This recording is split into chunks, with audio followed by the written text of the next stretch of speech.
오늘 빌립보서 강의 4번째 그리스도 예수의 마음을 품으라라는 제목으로 여러분과 함께 연애를 나누려고 합니다. 제가 참석해서 같이 함께 나누는 독서 모임이 있습니다. 여러분 아마 김기선 목사님을 아실 거예요. 잘잘법에 나오는 김기선 목사님과 함께하는 그 독서 모임인데요. 보통 한 5명, 6명 정도 모이는데 지난주에 10명 가까이 모였어요. 근데 저는 이제 몸이 아파서 그냥 줌으로만 참석을 했습니다. 근데 모여가지고 한 10명 가까이 모여서 이제 책 읽기 모임을 하는데 제가 이제 방송으로 이렇게 줌으로 보니까 10분 목사님들이 다 그냥 모여서 탄핵 이야기를 하는 거예요. 책 이야기는 안 하고 그냥 계속 탄핵 이야기만 하는 거예요. 근데 목사님들이 거의 다 이구동성으로 당장 끌어내야 된다는 거예요. 윤석열 대통령을. 그러면서 막 그 탄핵에 대해서 이야기를 하면서 내란죄라고 그냥 당장 뚫어내서 감옥에 보내야 된다고 막 그렇게 얘기를 하는 거예요. 저는 이렇게 듣고 있었어요. 근데 이제 목사님이 다 돌아가면서 이야기를 하다가 저한테 한마디 하라는 거예요, 저보고. 그래서 저는 잘 모르겠습니다 그랬어요. 잘 모르겠습니다. 그리고 좀 더 지켜봤으면 좋겠습니다 이렇게 말했더니 어떤 목사님이 뭘 모르냐고, 다 밝혀졌는데 이미 밝혀졌는데 뭘 모르냐고 그러면서 그 김어준이가 국회에 나와서 증언하는 거 못 봤냐고, 윤석열이 한동훈 대표를 암살하라고 지시를 했다고, 그런 인간이 무슨 대통령이냐고, 당장 끌어내서 감옥에 쳐넣어야 된다고. 그러면서 탄핵 이야기를 하다가 2시간이 흘러버렸어요. 책 이야기는 거의 한 30분, 40분 했나요? 그리고 끝이 났어요.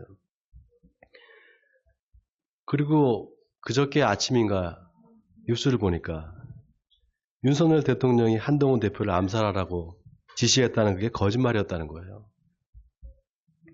민주당 국회의원 누가 나와서 김어준 씨 방송에서 한 말이 오해가 됐다고 그러면서 사과를 했어요.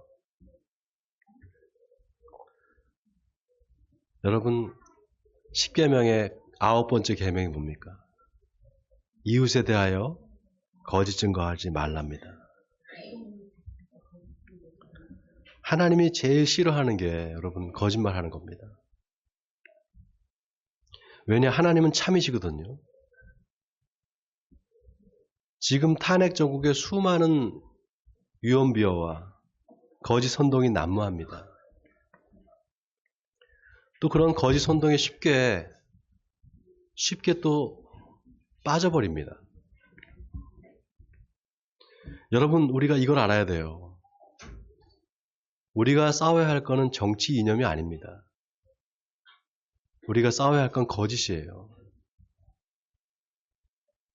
여러분, 보수나 진보나 다 거짓이 있습니다. 다 거짓이 있어요. 이거를 분별하기가요, 참 어렵습니다. 왜냐하면요, 우리 같은 일반 사람들은 실체적 진실에 가까이 가기가 어려워요. 전도서 3장 8절에 솔로몬이 뭐라고 하는가 하면요, 내가 해 아래에서 보건대 재판하는 곳 거기에도 악이 있고 정의를 행하는 곳 거기에도 악이 있도다 그랬습니다. 재판하는 곳에 악이 있고 정의를 행하는 곳에도 악이 있다? 여러분, 어떻게 그럴 수가 있나 이렇게 생각이 들잖아요. 그게 바로 해 아래 세상입니다. 그게 바로 해 아래 세상이에요. 다 자기가 선악의 기준이 돼서 판단하는 겁니다. 여러분, 하나님이 이 세상을 운행해 가신다는 걸 믿으세요? 하나님이 이 세상의 주인이심을 믿으십니까? 솔로몬이 전도서에서 계속 강조하는 게 있어요. 네가 알지 못한다. 네가 알지 못하느니라. 만사를 성취하시는 하나님의 일을 네가 알지 못한다. 이렇게 말합니다. 그래서 여러분, 지혜는 판단을 유보하는 거예요. 판단을 유보하는 게 지혜입니다. 판단을 잠시 유보해 놓고 기다리는 거예요. 자, 오늘 빌립보서 강의 4번째, 그리스도 예수의 마음을 품으라.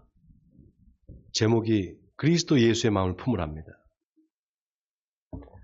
여러분, 사람이 어떤 마음을 품고 사는가가 참 중요해요.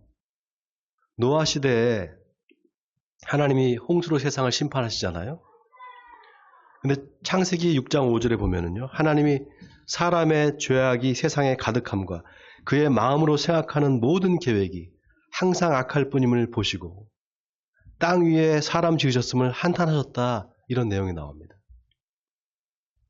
마음으로 생각하는 모든 계획이 다 악했다는 거예요. 그걸 하나님께서 보셨다는 겁니다.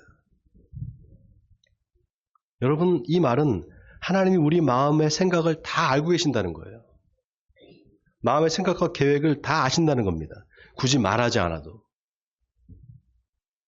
우리가 무슨 생각하고 있는지 하나님은 우리 마음을 꿰뚫고 계세요. 겉으로는 아주 친절하고 겸손해 보이는데 마음은 교만한 사람이 있습니다. 그런데 사람들은 그 사람이 교만한 사람인 줄을 몰라요. 하나님만이 아시는 거예요.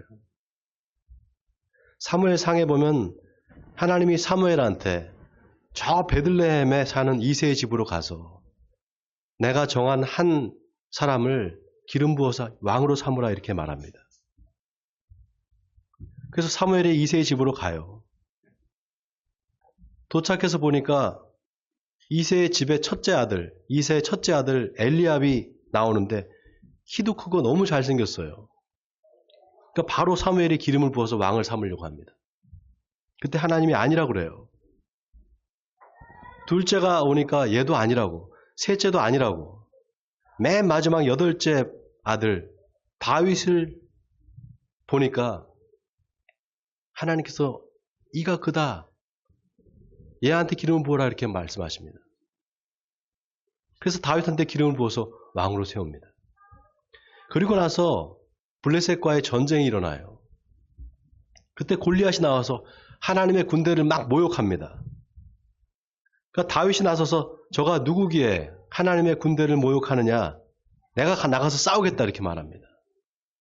그때 그 형 엘리압이 화를 내면서 내가 네 교만과 네 마음의 완악함을 안다고, 네가 전쟁을 구경하러 왔다고, 이렇게 말합니다. 여러분, 이건 뭘 말하는 거냐? 엘리압이 다윗을 잘못 보고 있다는 거예요. 그래서 사무엘에 나오는 유명한 말씀이 있잖아요. 사람은 외모를 보거니와 나 여호와는 중심을 보느니라. 여러분, 이때 중심이란 말이 히브리 말로 레바브입니다. 영어로는 heart예요. 마음이라는 뜻입니다. 그러니까 중심을 본다는 건 그 사람의 마음의 중심을 본다는 거예요. 여러분, 교회가 다 하나님을 믿는 사람들이 모인 곳이잖아요.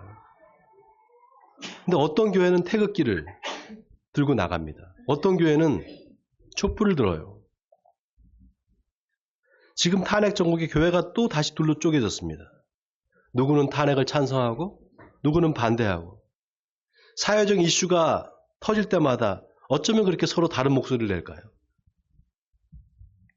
교회는 그리스도의 몸이라 그랬는데, 우리가 다 한 몸이라 그랬는데, 다 한 몸이고 한 지체인데 왜 서로 나누어질까요? 바로 마음에 예수 그리스도의 마음이 없기 때문입니다. 우리들의 마음에 예수 그리스도의 마음이 없기 때문이에요. 자, 오늘 사도 바울이 빌립보 교회에 편지하면서 뭐라고 하는가? 1절에 그러므로 그리스도 안에 무슨 권면이나 사랑의 무슨 위로나 성령의 무슨 교제나 긍휼이나 자비가 있거든 마음을 같이하여 같은 사랑을 가지고 뜻을 합하여 이 한 마음을 품으라. 한 마음을 품으라. 이 말은 역으로 한 마음이 아니었다는 걸 암시하는 겁니다. 빌립보 교회에 뭔가 다툼과 분쟁이 있었다는 걸 암시하는 거예요. 자, 어떤 문제가 있었을까요? 다 같이 본문 3절과 4절을 우리 한번 같이 읽어보겠습니다. 본문 3절 4절입니다. 시작. 아무 일에든지 다툼이나 허영으로 하지 말고 오직 겸손한 마음으로 각각 자기보다 남을 낮게 여기고 각각 자기 일을 돌볼 뿐더러 또한 각각 다른 사람들의 일을 돌보아 나의 기쁨을 충만하게 하라. 자, 여기 오직 겸손한 마음으로 남을 나보다 낫게 여겨라. 여기 겸손한 마음에 여러분 밑줄 치시기 바랍니다. 겸손한 마음. 자, 사람은 외모를 보는데 하나님은 뭘 보신다고요? 마음의 중심을 보세요. 마음의 중심을 본다는 건 그 사람의 마음이 진실한지 아닌지 그걸 보신다는 겁니다. 예수님이 하신 기가 막힌 비유가 있어요. 여러분 아마 두 아들의 비유를 아실 겁니다. 아버지가 큰 아들한테 너 포도원에 가서 일을 좀 해라 하니까 큰 아들이 네 알겠습니다 말해놓고는 안 갑니다. 이번엔 둘째 아들한테 너 포도원에 가서 일을 하라 그러니까 처음에는 싫다고 안 가겠다고 했다가 나중에 뉘우치고 갔다라는 거예요. 여러분 이 비유가 뭘 말하는 겁니까? 둘째 아들이 안 가겠다고 했지만 나중에 뉘우치고 갔다. 여기에 메시지가 있잖아요. 뉘우치고 갔다는 건 회개했다는 겁니다. 근데 또 하나 이 비유가 말하는 교훈이 있어요. 그게 뭘까요, 여러분? 자, 첫째 아들이 아버지가 포도원에 가서 일을 하라고 했을 때 네, 알겠습니다 말을 했어요. 그런데 왜 안 갔을까요? 가겠다고 하고 왜 안 갔을까요? 가려고 했었는데 갑자기 마음이 바뀌어서 안 간 걸까요? 아닙니다.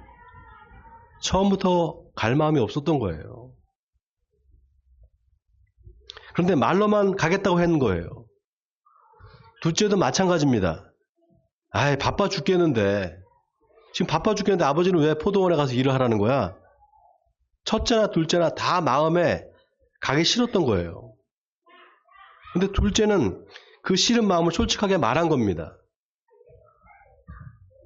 그리고 더 중요한 건 그 마음을 고쳐먹은 거예요, 이제. 나중에는. 두 아들의 비유가 주는 또 하나의 교훈이 바로 이거예요. 바로 하나님이 우리 마음을 지켜보고 계신다는 겁니다. 여러분, 마음이 중요해요. 우리 마음이 바뀌지 않으면 하나님의 뜻을 행할 수가 없어요. 첫째 아들 보세요. 결국 아버지의 말을 무시하고 안 가잖아요. 마음이 없으니까. 그래서 여러분, 육신의 할례가 할례가 아닙니다. 마음의 할례가 참 할례예요. 할례는 마음에 해야 되는 거예요. 바로 우리 마음이 거듭나야 하나님의 뜻대로 행할 수가 있는 겁니다. 자, 바울이 뭐라고 합니까? 본문 5절에 너희 안에 이 마음을 품으라. 곧 그리스도 예수의 마음이니 그랬습니다. 자, 누구의 마음이라고요? 그리스도 예수의 마음을 품으라는 거예요. 자, 그 그리스도 예수의 마음이 어떤 마음이냐? 다 같이 6절에서 8절까지 우리 같이 한번 또 읽어보겠습니다. 6절부터 8절까지입니다. 시작. 그는 근본 하나님의 본체시나 하나님과 동등됨을 취할 것으로 여기지 아니하시고 오히려 자기를 비워 종의 형체를 가지사 사람들과 같이 되셨고 사람의 모양으로 나타나사 자기를 낮추시고 죽기까지 복종하셨으니 곧 십자가에 죽으심이라. 여러분 이 짧은 세 구절에 기독교의 본질이 다 들어있어요. 예수님이 어떤 분이신가? 하나님의 본체시라는 겁니다. 하나님과 동등하신 분이라는 거예요. 그런데 그 동등됨을 취할 것으로 여기지 아니하시고 오히려 자기를 비워 종의 형체를 가지사 사람들과 같이 되셨다. 그리고 자기를 낮추시고 죽기까지 복종하셔서 십자가에 결국 죽으셨다는 겁니다. 그분이 바로 예수님이라는 거예요. 기독교는 그 예수님을 하나님으로 믿는 겁니다. 아멘입니까? 그러니까 하나님이 자기를 비워 종의 형체를 가지사 사람들과 같이 되셨다. 이 말이에요. 예수님이 하나님이니까 곧 하나님이 자기를 비워서 사람이 되셨다는 겁니다. 그리고 자기를 낮추시고 죽기까지 복종하셔서 결국 십자가에서 죽으셨다는 거예요. 하나님이 그렇게 하셨다는 거예요. 그렇게 십자가에 죽기까지 겸손하게 자기를 낮추는 그 겸손한 마음을 품으라는 겁니다. 그래야 그리스도인이라는 거예요. 바로 예수님의 마음이에요. 여러분 여기서 말하는 겸손이라는 게 사람들 앞에서 몇 마디 좋은 말 하는 게 아닙니다. 제가 뭐 잘난 게 있습니까? 저는 부족한 사람입니다. 그런 식으로 말 몇 마디 하는 거, 그게 겸손 아니에요. 자기를 낮추고 죽기까지 복종하는 겁니다. 다시 말하면 하나님이 죽으라면 죽는 거예요. 여러분, 예수님이 자기가 십자가에서 죽을 걸 몰랐을까요? 예수님이 어쩌다 보니까 억울하게 정치범으로 몰려서 십자가에서 처형당한 걸까요? 아니에요. 예수님은 자기가 십자가에 죽을 거 알고 있었어요. 이 말은 얼마든지 자기가 피하려고 마음만 먹으면 피할 수 있었다는 겁니다. 그런데 왜 피하지 않았을까? 십자가에서 죽는 게 하나님의 뜻이었기 때문이에요. 자기 뜻을 내려놓고 하나님의 뜻을 쫓은 겁니다. 바로 그 예수의 마음, 아버지의 뜻이면은 기꺼이 십자가를 지겠습니다 라고 하는 그 마음을 품으라는 거예요. 여러분, 하나님은 우리 마음의 중심을 보십니다. 하나님을 믿는다고 하면서 하나님의 뜻은 알고 싶지도 않다, 알아도 행하고 싶지 않다, 행할 마음이 없다, 그 사람은 예수를 믿는 척 하는 거예요. 아직 믿는 게 아닙니다.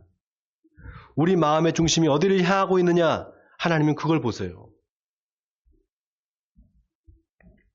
가기 싫으면 처음부터 안 간다고 하든지, 말은 가겠다고 하고 안 가는 것, 그 마음이 진실하지 못한 거예요. 회개는 바로 그 진실하지 못한 마음을 끊어내는 겁니다. 그게 마음의 할례예요. 바로 우리의 이기심에서 나오는 거짓된 마음을 잘라내는 겁니다. 그게 진정한 회개예요. 마태복음 10장에서 예수님은 아버지나 어머니를 나보다 더 사랑하는 자는 내게 합당하지 않고 아들이나 딸을 나보다 더 사랑하는 자도 내게 합당하지 않다고 그랬습니다. 여러분, 이 말은 예수님보다 부모나 자식이 먼저면 그 사람은 아직 구원받은 사람이 아니라는 거예요. 아니, 어떻게 자식보다 부모보다 더 예수님을 더 사랑할 수 있을까? 그런 마음이 들죠? 그런데 예수를 믿게 되면 그렇게 돼요. 여러분, 이 말을 오해하지 마세요. 부모도 자식도 필요 없다는 말이 아니에요. 그보다 훨씬 더 예수님이 소중해진다 이 말입니다. 여러분, 예수 믿고 거듭난 사람을 보세요. 더 이상의 세상의 가치를 쫓지 않아요. 그 사람은. 하나님 세상에서 축복받고 잘되게 해주세요. 맨날 그 기도만 하지 않습니다. 거듭난 사람은 하나님의 뜻이 뭡니까? 내가 그 뜻을 행하고자 합니다. 그 뜻을 이루기를 원합니다. 그렇게 기도도 바뀌게 되어 있어요. 그래서 너희 안에 이 마음을 품으라. 곧 그리스도 예수의 마음이다. 여러분, 이 말이 얼마나 의미심장한지 모릅니다. 예수님의 마음이 곧 내 마음이 되고 내 마음이 곧 예수님의 마음이 되면 하나님이 그때부터 우리 삶을 인도해 주세요. 근데 그 삶은 평안하고 안락한 삶이 아닙니다. 고난의 삶이에요. 주님과 함께 십자가를 지는 삶입니다. 여러분, 예수 믿는 거 쉬운 거 아니에요. 부모를 예수님보다 더 사랑한다? 하나님 나라에 합당하지 않아요. 자식을 예수님보다 더 사랑한다? 그 사람도 합당하지 않아요. 세상의 어떤 것보다 예수님이 내 마음에 가장 최우선이다. 이 마음이 없으면 우리는 하나님 나라에 합당한 사람들이 아니에요. 그런 의미에서 너희 안에 이 마음을 품으라. 곧 그리스도 예수의 마음이다. 이 말은 사도 바울이 지금 저와 여러분에게 던지는 질문이에요. 너희가 이 마음, 바로 예수 그리스도의 마음을 품는다면 이제 고난받고 십자가에서 죽게 될 텐데 그래도 믿겠느냐는 거예요.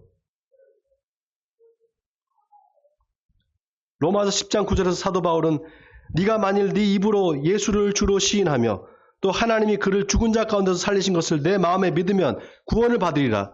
사람이 마음으로 믿어 의에 이르고 입으로 시인하여 구원에 이르느니라 그랬습니다. 여기서 순서가 중요합니다. 먼저 마음으로 믿고 그 다음에 입술로 시인하는 겁니다. 자, 그럼 마음으로 믿는다, 이게 뭘까요, 여러분? 예수 믿으면 복을 받고 잘 된다는데 그거 뭐 믿져야 본전이지 뭐 내가 믿을게, 믿어보자, 그런 걸까요? 아닙니다. 오히려 예수 믿으면 앞으로 내가 고난받게 될 텐데 그게 뻔한데 그거 알지만 내가 믿겠노라 마음에 결심하는 거예요. 다시 말해서 고난받고 죽을 각오를 하는 거예요. 그 결심이 없으면 절대로 입으로는 시인할 수 없어요. 여러분 여기가 만약에 북한이라고 생각해 보세요. 조선인민주의 민주주의 인민공화국이라고 생각해 보세요. 여기가. 예수 믿는다고 하면 사상범으로 잡혀서 저 아오지 탄광에 가서 일하다가 죽거나 아니면 총살을 당해요. 그런데 입으로 시인할 수 있겠어요?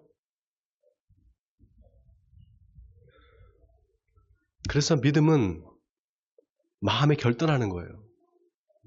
내가 그래도 믿겠노라고 마음에 결심하는 겁니다.